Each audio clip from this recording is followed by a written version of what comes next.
안녕하십니까. 신일중학교 2학년 학생 여러분. 오늘은 역시 지난 시간에 이어서 부등식에 활용된 문제들을 한번 다뤄보도록 하겠습니다. 교과서 81쪽에 있는 문제 8번을 먼저 풀기 이전에 문제 8번은 참 좋은 문제인 것 같습니다.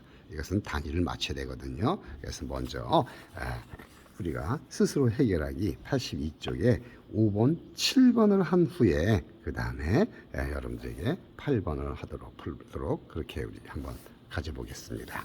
여러분들은 교과서와 필기도구, 연습장 반드시 준비하셔서 천천히 선생님과 함께 풀 때 같이 풀면서 또 다소 이해가 안 가면 영상을 멈추고 다시 한번 풀고 그렇게 하는 습관을 들여주십시오.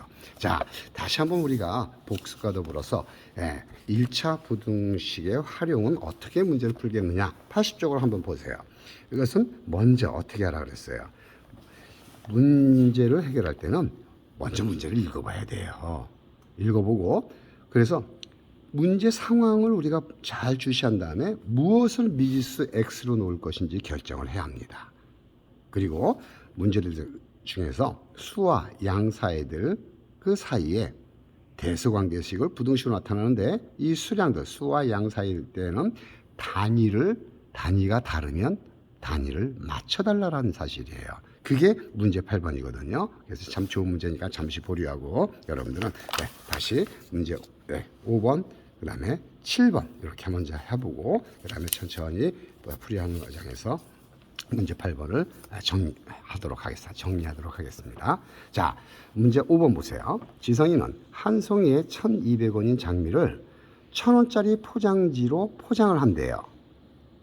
그래서 15,000원 이하의 꽃다발을 만들려고 한다고 합니다.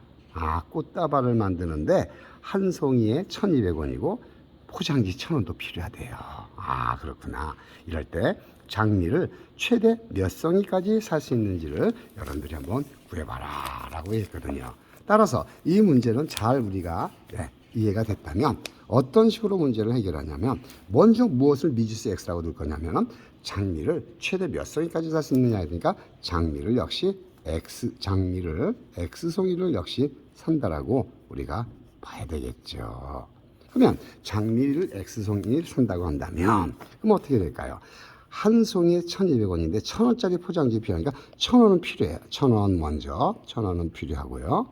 그 다음에 한 송이에 1,200원인 이 장미를 X송이를 산다라고 했으니까 1,200 곱하기 X 값이 이것이 비용이 들잖아요. 이것이 모두 우리가 포장지를 포함해서 만든 꽃다발의 가격이잖아요. 이 가격이 어떻게 돼요? 15,000원보다 작거나 이하니까 같다. 이렇게 식을 세워주시고 이 부등식을 풀어주시면 그만입니다. 따라서 역시 상성을 이항을 해서 좌변은 1,200X만 놔두시면 되겠죠. 미지수를 좌변에. 이항하면 마이너스 1,000인가요? 암산되죠? 1,400. 14,000 이렇게 요거 살짝 이항해주면 마이너스. 이항할 때 부호가 마이너스 바뀌니까 암산했어요. 가능하죠? 00 이런 건 지워버리세요. 그리고 12로 나눠버리면 어떻게 될까 하면은 지금 이럴 때는 실제 암산이 안 되면 직접 나눠보세요. 나눌 때는 먼저 2 같은 거 보여요. 12와 00은 먼저 약분했어요. 140이니까 먼저 2로 나눠주면 6x 그쵸? 2로 나눠주면 2, 7이 14 이렇게요. 이런 식으로 되잖아요. 맞나요? 그리고 나누세요. 나눌 때는 어떻게 될까요? 실제로 6을 못 나눌 때는 직접 이렇게 옆에다가 쓰세요. 70을 6으로 나눈다. 6, 1은 6 이렇게 빼보세요. 10 나오나요? 또 6, 1은 6 빼보세요. 얼마 나요? 40 나오나요? 여기 점 11점 66, 30 이렇게 나오니까 X는 대략 11점 대략 6 얼마 이렇게 나오겠죠. 굳이 다 계산할 필요가 없겠죠. 왜냐하면 바로 장미를 최대 몇 송이까지 사냐면 이 X는 자연수이기 때문에 그래요. 그래서 답은 어떻게 써요? 최대 어때요? 11.6개를 넘어가지 않는다니까 최대 11송이다. 이렇게 여러분들이 문제를 풀어주시면 어렵지가 않습니다. 자, 계속해서 문제 7번을 보도록 하겠습니다. 여러분, 문제 7번 한번 읽어보고 다른 문제들은 시간이 되는 대로 하도록 하겠습니다. 자, 문제 7번 보십시오. 호연이는 등산을 하는데 올라갈 때는 시속 12km로 내려올 때는 같은 길을 시속 3km로 걸어서 그러니까 올라갈 때는 아무래도 올라갈 게 어렵죠. 그러니까 시속 12km의 속력으로 올라갔고요. 내려올 때는 아무래도 편하겠죠. 하지만 내려올 때 조심해야 돼요. 더 등산할 때. 좀 빠른 속도로 내려왔네요. 3km 더 빠르죠. 그래서 올라갔다 내려올 때 총 어떻게 돼요? 3시간 이내에 등산을 마친다고 합니다. 이때 최대 몇 킬로까지 올라갔다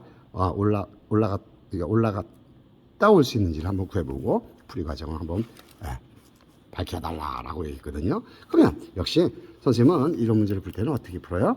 역시 그림이나 표로 이렇게 그려요. 그래서 7번은 제가 이렇게 해서 풀어보겠습니다. 7번은 먼저 이렇게 산을 올라갔다가 내려오는데, 자, 일단 이렇게 한번 잡아볼까요? 올라갔다가 이런 산이 있어요. 올라갈 때는 어떻게 한다 그랬어요? 바로 시속 2km인데 시속이면 km per hour라고 하겠죠. 한 시간당이에요. 시속. 또 올라갔는데 다시 어떻게 한다 해서 내려올 때는 바로 내려올 때는 어떻게 한다 그랬어요? 시속 3km per hour 이렇게 되잖아요. 그러면 어떻게 될까요? 최대 몇 킬로 지점까지 올라갔다 올 수 있느냐 했으니까 최대 역시 X킬로미터까지 최대 X킬로미터 지점까지 우리가 올라갔다라고 우리가 봐야 되겠죠. 그러면 올라갔다가 내려온죠. 물론 이렇게 갈 수도 있겠지만 올라갔다가 내려온다면 어떻게 될까요? 올라간 거리 우리가 얘기할 때는 거리는 속력 곱하기 시간이거든요. 속력 곱하기 시간이에요. 항상 이렇게 거리에 관한 문제잖아요. 따라하십시오. 거리에 관한 문제는 시간의 식을 이용한다라는 것이 하나의 정석이에요. 그러니까 거리에 관한 문제를 하면 무조건 시간 생각하세요. 시간은 속력분의 어떻게 돼요? 우리가 거리잖아요. 거리를 속력으로 나눠주면 시간이 되거든요. 그걸 활용하는 거예요. 그래서 일단은 시간의 식을 세우면 어떻게 될까요? 역시 총 3시간이니까 올라갈 때 걸린 시간은 어떻게 돼? 그러므로 시간의 시간은 올라갈 때 걸린 시간 얼마가 될까요? 거리를 우리가 여기서부터 여기까지 x킬로미터라고 우리가 봤으니까요. 바로 2분의 x킬로로 나눠지고 x를 2로 나눠주면 올라갈 때 시간이에요. 내려올 때 시간은 얼마 될까요? 하면 3분의 x가 되겠죠. 거리를 우리가 속력으로 나누면 되겠죠. 이것이 총 어떻게 돼요? 3시간 이내가 된다. 이내라면 어떻게 될까요? 등호 들어가요? 안 들어가요? 안 들어가겠죠? 이렇게 우리가 식을 세우고 이 문제를 풀어주시면 그만입니다. 무슨 말인지 알겠죠? 네. 그래서 우리는 이것을 풀 때는 어떤 식으로 풀까요? 하면은 어떻게 돼요? 이내라면 어떻게 들어가도 된다? 들어가도 되겠군요. 이제 제가 착각했네요. 이내라면 이내. 같은 말이네요. 등호 들어가야 될 것 같아요. 네, 중요한 건 아닌 것 같습니다만. 그러면 어떻게 될까요? 이 문제를 풀면은 어떻게 돼요? 분수가 들어있어요. 그러면 어떻게 돼요? 적당한 수, 바로 분모의 최소 공배수를 먼저 곱해서 개수를 정수로 만들어 달라고 그랬죠. 그러니까 양면에 6을 곱해주는 게 좋겠죠. 분모의 최소 공배수 6이거든요. 암산할게요. 6하면 요거는 3x, 요거는 6을 곱하면 2라니까 약분되니까 2x, 6을 곱해주면 이렇게 18 이렇게 되나요? 따라서 5x는 18보다 작거나 같다. 그러므로 x는 5로 나눠지면 함산되죠? 5, 3, 15. 그 다음에 어떻게 될까요? 15니까 3, 6. 5, 3, 15.6 이렇게 나오네요. 물론 답은 어떻게 돼? 단위는 킬로그램이 되죠. 그래서 답은 어떻게 써요? 답에서 3.6 킬로미터 그냥 이내 이렇게 해주면 정답이 되는 겁니다. 자, 계속해서 뒤로 한번 가보겠습니다. 바로 이 문제예요. 문제 8번입니다. 다시 81쪽으로 왔어요. 한번 읽어보도록 하겠습니다. 자, 호연이는 기차가 출발하기 전부터 2시간의 여유가 있대요. 그래요? 그래서 상점에 가서 물건을 사오려고 하는데 물건을 사는데 12분이 걸린대요. 이거 주목하세요. 그 다음에 시속 14km로 걷는데 이건 시간당이거든요. 아, 이 12분은 단위를 맞춰야 되겠구나. 시간으로 바꿔야 된다라는 게 이 문제의 참 좋은 문제라는 얘기예요. 그래서 여기서부터 몇 킬로 이내에 있는 상점까지 다녀올 수 있을지 이거 한번 문제를 한번 구해보래요. 그러면 여기가 기차가 출발하고 여기 기차가 이렇게 있어요. 여기 기차가 이렇게 있어요. 기차 뭐 많이 있겠죠. 이렇게 기차가 있어요. 여기서 멈췄어요. 그래서 쭉 갔어요. 여기가 상점이에요. 여기가 상점이에요. 여기가 상점. 이렇게. 예. 그러면 지금 문제는 뭐냐면 2시간의 여유가 있어서 상점에 가서 물건을 사는데 물건을 사는데 12분 걸렸어요. 역시 시속 4km. 아, 여기서부터 걸었는데 여기 시속 4km면 4km per hour라 그러죠. 시간당 4km다. 이렇게 시속이에요. 이거는요. 이렇게 갔어요. 그런데 지금 그래서 왔다리 갔다리 해야 되잖아요. 그러면 여기로부터 몇 킬로미터 떨어져 이내에 있는 바로 상점까지니까 이 거리, 기차에서부터 이 거리가 상점까지 거리를 역시 x 킬로미터라고 일단 둬야겠죠. 아, 그래서 거리를 상점까지 거리를 역시 뭐라 하나요? x 킬로미터라고 놔보는 거예요. 그럼 어떻게 하라 그랬어요? 시간의 식을 세우라 그랬죠. 거리 거는 문제는 시간의 식을 세워야 된다. 그래서 갈 때 거리는 어떻게 되냐면 바로 x 킬로미터를 시속으로 나눠주면 속력으로 나눠주면 그러므로 4분의 x 시간이 걸렸을 거예요. 그리고 상점에서 어떻게 될까요? 물건을 샀어요. 사는데 12분 걸렸어요. 이거 시간으로 바꿔야죠. 12분은 1분은 60분의 2시간, 60분의 1시간, 60분의 12, 즉 이거는 5분의 1시간이 되겠죠. 이게 중요한 얘기예요. 12분은 5분의 1시간이에요. 더해줘야겠죠. 여기서 소요됐으니까요. 예, 사는데 걸렸으니까. 그 다음에 또 돌아올 때도 x 킬로미터를 시속 4km니까 4분의 x 킬로 이렇게 우리가 잡아주면 갈 때 걸린 시간, 올 때 걸린 시간. 그 다음에 바로 물건을 산 시간 12분은 5분의 1시간이에요. 이렇게 놓고 이것이 바로 어떻게 2시간의 여유가 있으니까 이것은 2시간보다 작다 혹은 작거나 같다 해도 짝을 맞춰야 되니까 식을 쓸 때 넉넉하게 쓰세요. 이렇게요.